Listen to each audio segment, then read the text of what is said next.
సిద్ధారెడ్డి గారి గురించి దేవిప్రియ గారు అనే కవి ఓ మాట ఏమన్నారంటే, బందారం కనిపించిన మందారం అన్నాడు ఆయన గురించి.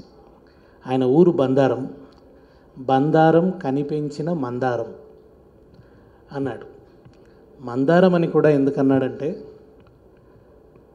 ఆయనకి పోరాట వారసత్వం ఉంది.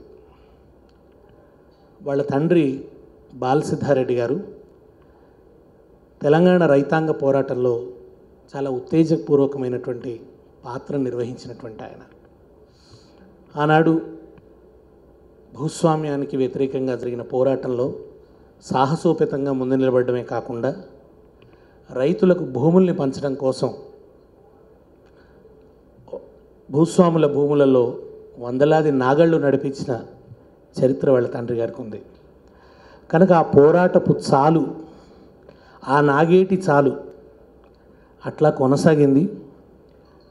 సిద్ధారెడ్డి గారికి బాల్యం నుంచే ఈ పోరాట స్మృతులు వాళ్ళ నాన్న ద్వారా ఆయన వింటూ వస్తున్నారు. సినిమా ప్రపంచం పాతదే కానీ సినిమా ప్రపంచంతో సంబంధం మాత్రం కొత్తది. సినిమాలు చిన్నప్పటి నుంచి చూసినా సినిమా ప్రపంచంతో దగ్గరగా రాలేదు. సినిమా మాకు కూడా కళల ప్రపంచమే. సినిమా అనేది అందరికీ కళల ప్రపంచమే, మాకు కూడా చిన్నప్పటి నుంచి కళల ప్రపంచమే. ఆ కళల ప్రపంచంలో ఎప్పుడో ఒకసారి సినిమాలో ఒక్క పాట రాసి తెర మీద మా పేరు చూసుకుంటే బాగుండు అని నేను డిగ్రీ 2వ సంవత్సరం చదువుకునేటప్పుడు కోరిక ఉండి పాటలు రాసిన వాడినే.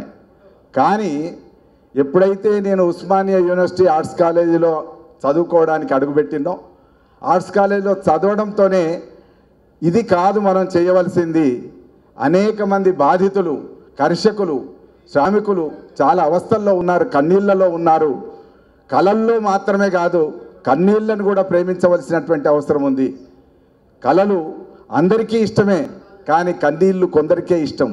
కన్నీళ్ల గురించి రాయడం అనేది ప్రథమ కర్తవ్యంగా భావించి కళల ప్రపంచాన్ని పక్కకు పెట్టి కన్నీళ్ల ప్రపంచంలోకి నడిచినటువంటి వ్యక్తిని నేను. కనుక కన్నీళ్ల ప్రపంచం చాలామంది పట్టించుకోని ప్రపంచం. సినిమాల్లో ఒకప్పుడు కన్నీళ్లు చాలామంది ఇష్టపడేవాళ్ళు, కానీ ఇవాళ్ళు ఏమంటున్నారంటే ఇంట్లో కన్నీళ్ళే, సినిమాలో కూడా కన్నీళ్ళే అని కన్నీళ్లు మర్చిపోయి మా చిట్టిబాబు గారి నవ్వులు జోకులు చూడడానికి సిద్ధపడుతున్నారు తప్ప కన్నీళ్లు చూడాలి. కన్నీళ్లు కూడా పట్టించుకోకపోతే జీవితంలో ఉండే కన్నీటి సముద్రాల్ని దాటడం చాలా కష్టం. ఒక ఆయన రాశాడు, ఒక కవి రాశాడు, కాళ్ళు తడవకుండా సముద్రం దాటవచ్చు, కాళ్ళు తడవకుండా సముద్రం దాటవచ్చు, కన్నీళ్లు రాకుండా జీవితాన్ని దాటలేమని రాశాడు. ఎవరికైనా కన్నీళ్లు రాని వాళ్ళు ఉంటారా?